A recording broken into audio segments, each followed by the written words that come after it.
opposition. Kò ní bí àwọn tó ń dojúkọ ṣe lágbára. One word from the Ọ̀rọ̀ Lord. kan láti ọ̀dọ̀ Olúwa. One word from the Lord. Ọ̀rọ̀ kan láti ọ̀dọ̀ We Olúwa. scatter Ó them. máa tú wọn ká. Today a word is coming to your direction. Lónìí ọ̀rọ̀ náà ń tọ̀ ọ́. Hey, say I hear a voice behind Ó ní me. mo gbọ́ òun náà. Say this is the way. Sọ pé ọ̀nà Where you turn to the ìgbà right tó bá yà sí. and to the left.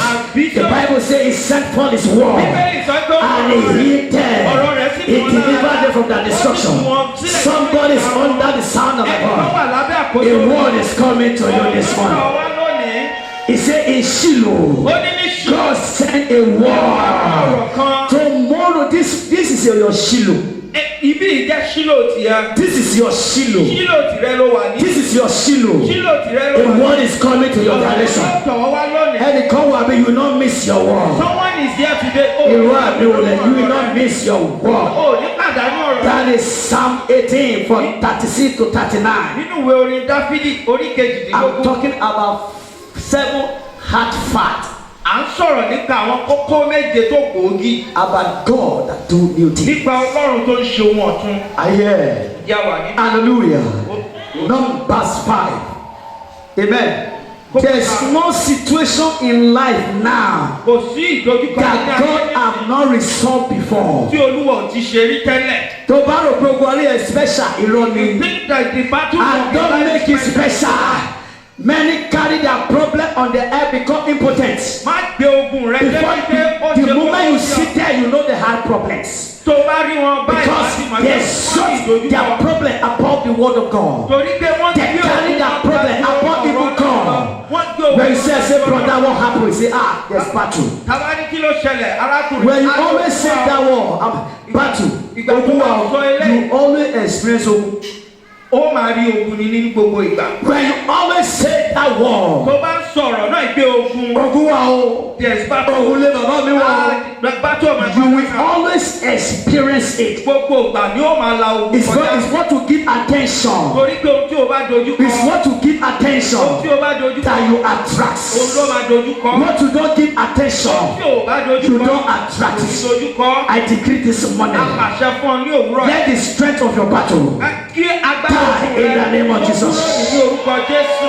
So there's no case. Kò sí ìdojúkọ. There's no Kò case sí ìdojúkọ. now Nísìnyí. that God has not resolved Tí before. òun ò tí ì ṣe Ye tẹ́lẹ̀. kamiso brada da da da da da da da.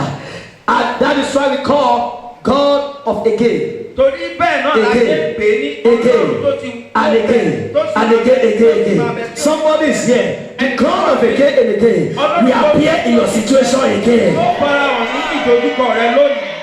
Oh, I mean you okay. Oh, I mean you wicked. This amen is very very shallow. Ó ní bí ẹ ṣe ṣe lọ́jọ́ iwájú. He said as you have done in the ages Bí past. ẹ ti ṣe nígbà wọn ni. As you have done in the ages past. Bí ẹ ti ṣe lọ́jọ́ iwájú. As you have done before. Bí ẹ ti ṣe nígbà As wọn you ni have o. done in the ages past. Ẹ tún lè You ṣe can still do jù bẹ́ẹ̀ more lọ. than that. Lẹ́ẹ̀kan sí. Once more. Somebody one more time. You express go Lẹ́ẹ̀kan power. sí wàá rí ìfarahàn agbára Your Olúwa. amen is weak o. Àmì rẹ̀ kéré o. Let your amen roar. Àmì rẹ̀ kó rinlẹ̀. Number one now. When man has come to their end with, Ìgbà tí èèyàn bá ti wá sí òpin ohun. is the beginning of divine operation of Almighty Ó God. jẹ́ ibi tí Olúwa ti fẹ́ bẹ̀rẹ̀ iṣẹ́ rẹ̀. Are you here? Jẹ́ wà ní. When you have done everything normally, Ìgbà tó bá ti sa gbogbo ipá àti gẹ́gẹ́ bí ènìyàn, when you say I'm tó tired, bá ti ní oṣù ọ. I want to quit, Kò fẹ́ dúró. as you are quitting, Kò ṣe ń dúró. God is stepping. Olúwa ń bẹ̀rẹ̀ The iṣẹ́. Bible says they are washing their nets. Olúwa They are beginning to wash their nets. Àwọn They are about to close down that ministry. wọ́n ti fẹ́ They are about to close down that business. Wọ́n fẹ́ pa. Why? Because it's not working. They are about to shut that marriage down. Why? Because it's not working. But all of a sudden, Wọ́n lọ́gán. he appeared. Olúwa fara. He appeared. Olúwa fara. That is the beginning of God's divine operation. I don't know when you are giving up of yourself. God has not given up on you. Olúwa ò tí ì dáwọ́ dúró lórí ayé rẹ̀. Am I here? Yes. You may be giving up of yourself. Ó ti lè dáwọ́ dúró lórí. Friends and family may abandon you. Ará òtí ọ̀rẹ́ àti. They may reject you. Wọ́n ti lè kọ̀ ọ́ sílẹ̀. They may forsake you. Wọ́n ti lè pa ọ́ tì. But God is about to start something. Olúwa ṣẹ̀fẹ̀ bẹ̀rẹ̀. I can hear somebody say a big amen. Bí kẹ́ni kọ́kọ́ ṣà. Say a big amen. Kọ́kọ́ ṣà mí. Say a big amen. Kọ́kọ́ ṣà mí. Say a big amen. Kọ́kọ́ ṣà mí. Say a big amen. Kọ́kọ́ ṣà mí. When you think your strength and be Mo exhausted, bá rò pé gbogbo. Jehovah will step in. Ọlọ́run alágbára yóò. God will step in. Olúwa yóò dá sí. God will step in today. Olúwa yóò dá sí. In the name of Jesus. Jésù. If you believe, say I believe it. Tó bá gbàgbọ́ sọ pé mo gbàgbọ́. If you don't believe, now you suffer. Tí ò bá dẹ̀ gbàgbọ́, ìwọ ló mọ̀. The word of God is here. Amen. Ọ̀rọ̀ Ọlọ́run jẹ́ bẹ́ẹ̀ ni àmín. I am a sower. Èmi yan fúrúgbìn I go with seed. tó ń lọ pẹ̀lú afúrúgbìn. Every sower go with seed. Gbogbo afúrúgbìn máa A ń mú sower irúgbìn without dání. seed is a useless sower. Afúrúgbìn tí ò ní ohun tó fẹ́ gbìn, ó jẹ́ Every afúrúgbìn pastor lásán. a sower. Gbogbo àwọn olùṣọ́ àgùntàn ní afúrúgbìn. Seed in your pocket. Wọ́n ní irúgbìn ní àpò wọn. But what you need to do? Ṣùgbọ́n tó máa ṣe. The Bible says it is not the seed that have problems. It's the location that have problems. So tí wàhálà bá ṣẹlẹ̀, It's not the seed that have problems. kì í ṣe irúgbìn yẹn ló ní It's not the wàhálà. content and the what is the seed? It's not the problem. It's Irúgbìn yẹn kọ́ ló ní it's wàhálà. where the seed fell. Ibi tí irúgbìn bọ́ sí, ibi tí a gbìn sí, It's where the seed fell. ibi tí irúgbìn yẹn bọ́ sí, The seed never had problems. irúgbìn yẹn ò ní It's wàhálà. the soil that determine the character of seed. Ilẹ̀ ló máa sọ irú tí irúgbìn máa mú jáde. Are you hearing me now? So when the farmer was growing, Ìgbà tí afúrúgbìn the lọ, seed had no problem. irúgbìn yẹn ò ní But the wàhálà. locations Fún ibi tó bọ́ sí, and your heart ọkàn rẹ, is the soil. ó ní ilẹ̀. Your heart Ọkàn rẹ, can be the soil. It can be this rock. ó lè ká Your head can be the tongues. ọ̀rọ̀ rẹ lè jẹ́ ẹ̀gún. It depends on where the seed Ní fell. ibi tí But prophetically, I'm telling somebody, bí ìrántí Ọlọ́run every soil heart here, gbogbo ọkàn ìyẹ̀pẹ̀. God is about to start something. Olúwa fẹ́ bẹ̀rẹ̀ òjijì. I can hear somebody say, Àwọn bí "Big a amen." ṣe àwọn. Pastor, am I talking? Am I talking? Yes, sir. Talking, sir. Hey, number 7 because of time. Kókó keje. Number 7.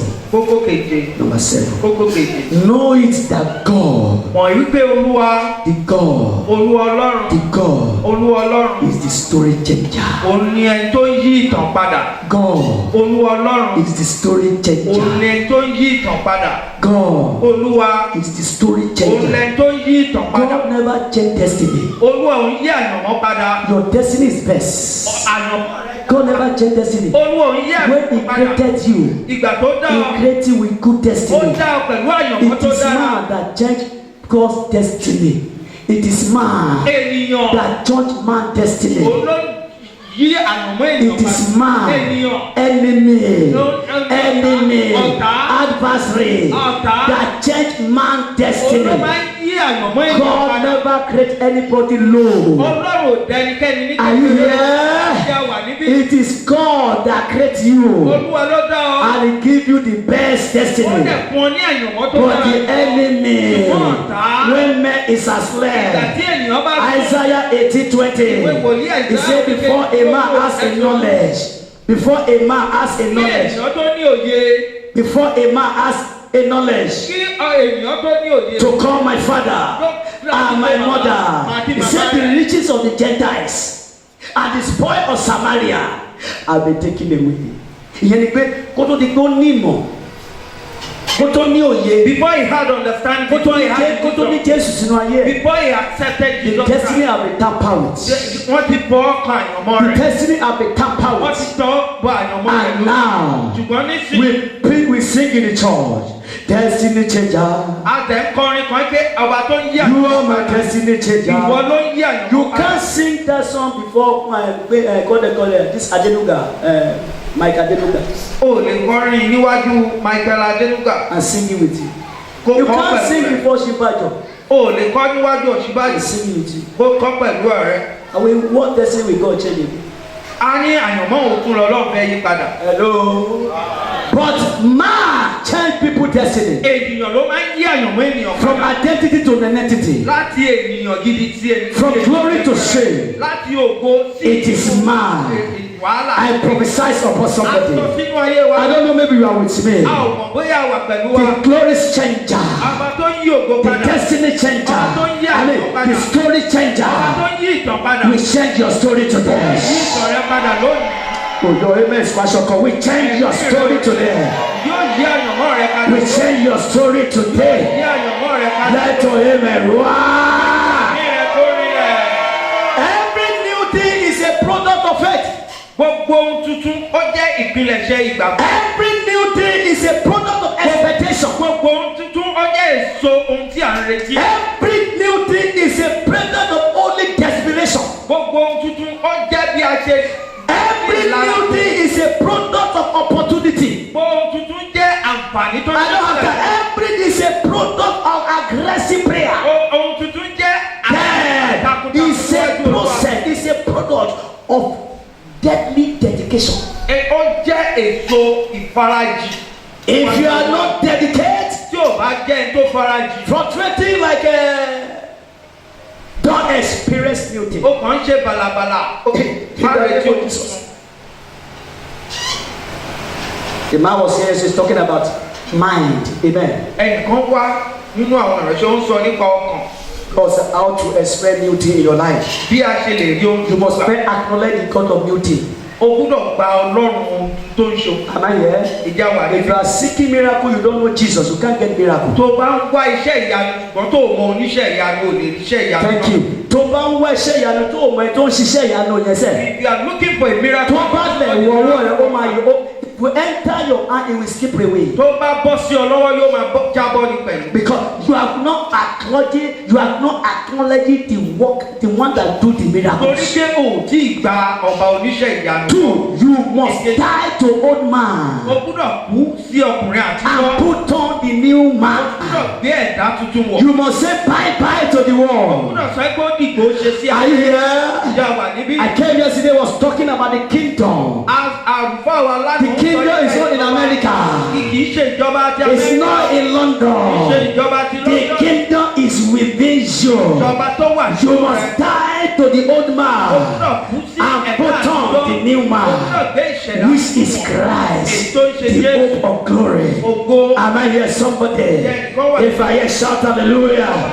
You number three, you must desire new thing. Ẹ̀kẹta ó. It's what to desire you deserve. Ohun tó bá fẹ́ òun ló máa It is tọ̀ wá. what to desire you Ohun deserve. tó bá fẹ́ òun ló máa What tọ̀ to wá. experience, what to respect that you Ohun experience. tó bá bọ́ ọlá fún òun ló máa What nígbà. anointing you don't value, it can't work for you. Ìfàmì òróró tó bọ̀wọ̀ fún kò lè ṣiṣẹ́ fún ọ. It's my in-law. Àná mi. I see no him, Mo jù wọ́n but lọ. I see something in him. Wọ́n mo rí ohun kan nínú wọn. Hallelujah. Amen. Amen. Amen. Are you here? Yes, sir. Mo jù lọ. I'm senior. Àná mi ni. It's my in-law. Mo rí nǹkan tí ó ju àná lọ. But I'm seeing what is greater than an in-law. And age. God has never And the tailor. He never tailor our life by age. Ọlọ́run ò tó ayé wa It's by time and season. nípa ti ìgbà àti May you don't miss your time. O ní pàdánù àkókò rẹ. He's here today. There is your time. God may pick him tomorrow to America. Ó wà níbí lónìí. If Ọlọ́run you lè mú don't lọ sí value ilẹ̀. him now, Ṣùgbọ́n tí o bá may you not miss your o time. ní pàdánù àkókò I rẹ. can hear somebody. Ìyá ẹnìkan wà I can hear you, Ìyá somebody. ẹnìkan wà níbí. Hallelujah. Amen. Number 4. Ìkẹrin. Hey, Lord shall know me. You must be holistic desperation O gbúdọ̀ ní ìwà mímọ́ for your beauty. ìwà Ọlọ́run. The woman said, if only I can touch him. Arábìnrin náà ní tí lè Hey, fọ́ aṣọ rẹ̀. We rough Jesus' garment Eléyìí to meet our need. ó nílò àti mú aṣọ Jésù láti bá Many people, especially ọ̀pọ̀lọpọ̀ èèyàn. pastors, we rough Jesus' garments. We rough his garments to meet our need. láti bá àìníwá pàdé. We don't touch his garment Àkì fọwọ́ for him to meet our need. láti bá àìníwá pàdé. The woman said, if only I can just touch Obìnrin náà ní ti bá lè fọwọ́ kàn án. his garments, not to rough his garment. Ṣe láti rún We have tampered with Bible. àti dojú bíbélì. Many pastors attack Bible. Àwọn ọ̀pọ̀lọpọ̀ olùṣọ́. Bible is under attack. Náà ti dojú. Seriously. Náà ti dojú. And God is not happy. Olúwa inú rẹ̀. God is not happy. Inú rẹ̀ ò sì dùn. You are not part of need. Àlùfáà It's later of all. That's why I say if I can talk. Torí ẹ̀ ló ṣe ní tí n bá lè. All the entourage, all the ethical, all the security, they were there surrounding Jesus. He navigates, he maneuver, he manipulates. The more they try to stop him, the more he moves.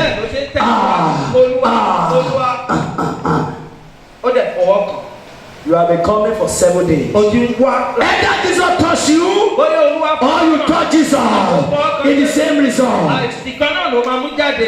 Somebody will touch Jesus this morning.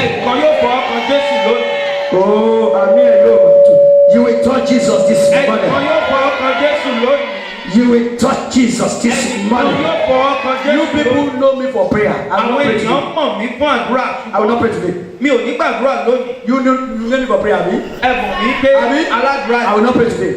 So, both by His grace, I prepare myself, both word and prayer. That's apostolic call. He said, we are not to serve table. I mean, we don't need to serve table. The Bible choose able spiritual feed men. Let them do that. But as for us, apostles, we will stay in the world. A church that is not maintained the two is not balanced. Are you here, somebody? Hey, about to go. Don't allow distraction in this meeting. Don't allow the opinion of man. Don't allow what I call inferiority complex to finish you. You must build your faith. Number 5. You must ask. I don't finish, but I will stop. You must what? You must ask. The Bible, that is the name of my ministry. Ask. Ask. You can't get to it. I don't see. You do it by your mouth. You do it by your mouth.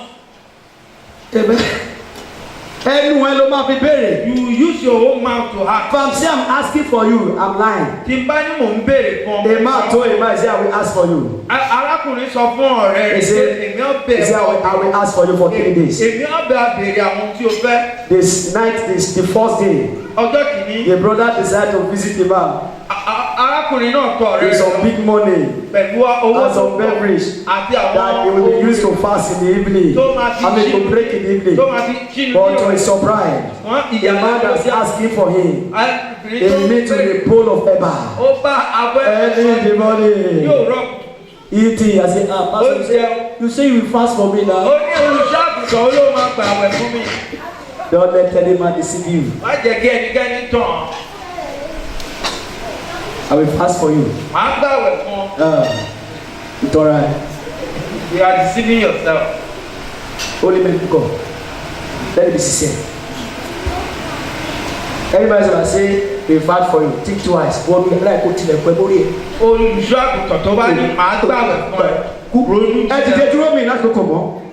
Right. Let us pray one prayer.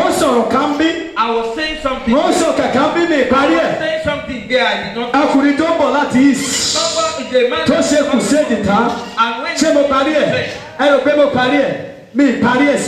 As he was coming, man of God, after he dropped to fuel his car, in the process of standing with the guy telling his Arrow came from nowhere, was begging the wife, sir, give me some help. Sir, this man is a bishop. There's something like he's a bishop. Anytime bishop, it's a bishop. Bishop. If bishop can experience that. Bishop Now, As the woman gave money. Bí obìnrin náà ṣe fún arọ náà ní ọrẹ. Wọ́n lọ sí website kan wọ́n máa sọ story àwọn bishop ẹ̀ wọ́n máa ní gbogbo ẹ̀.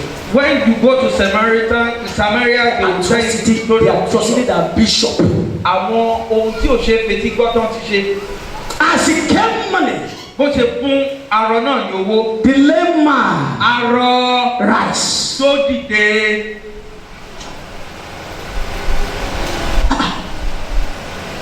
The woman want to stand up. Obìnrin náà fẹ́ dìde. She could not. Aya àlùfáà náà fẹ́ dìde. She paralyzed. Ó rọ lẹ́sẹ̀. What is this? Kí lélẹ̀? To turn the story short. Láti lè gé ìtàn náà. More dragging. And they say, come, you kill this man. Wọ́n bẹ̀rẹ̀ sí ní fà wọ́n á ní tó bá pa ọkùnrin. You be arrested. I will share to you or you go to. Wọ́n mọ ọlọ́pàá wọn á dẹ̀ rẹ̀ lọ sẹ́wọ̀n. Down. Call police. Pé ọlọ́pàá. Let police take